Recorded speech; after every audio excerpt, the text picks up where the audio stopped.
ইসরায়েলের কাছে গোপনে ক্ষেপণাস্ত্র, গোলাবারুদ ও বিস্ফোরক দ্রব্য বিক্রি করছে ভারত। ফিলিস্তিনের অবরুদ্ধ গাজা উপত্যকায় ইসরায়েলি আগ্রাসনে যখন মৃত্যুর সংখ্যা ৩৮,০০০ ছুঁই তখন অস্ত্র রপ্তানির এ তথ্য ফাঁস হলো।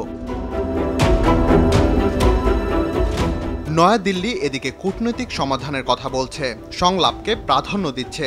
অন্যদিকে ইসরায়েলের কাছে অস্ত্র রপ্তানি করছে।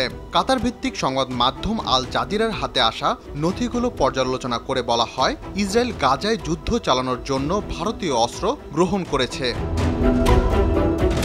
গত ৬ জুন গাজার নুসাইরাত শরণার্থী শিবিরে ইসরায়েল জাতিসংঘের একটি আশ্রয় কেন্দ্রে বোমা হামলার পর কুদস নিউজ নেটওয়ার্ক ইসরায়েলি যুদ্ধবিমান থেকে ফেলা একটি ক্ষেপণাস্ত্র কিছু অংশের ভিডিও প্রকাশ করে, যার লেবেলে স্পষ্টভাবে লেখা ছিল মেড ইন ইন্ডিয়া।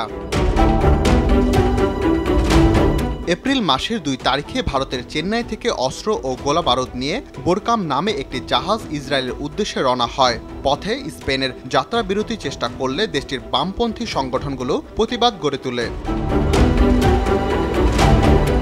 এ বিষয়ে the evolution of India's Israel পলিসির লেখক নিকোলাস ব্যারেল আল জাজিরাকে বলেন, ভারত তার অবস্থান থেকে সরে গিয়ে ইসরায়েলকে অস্ত্র সরবরাহ করছে।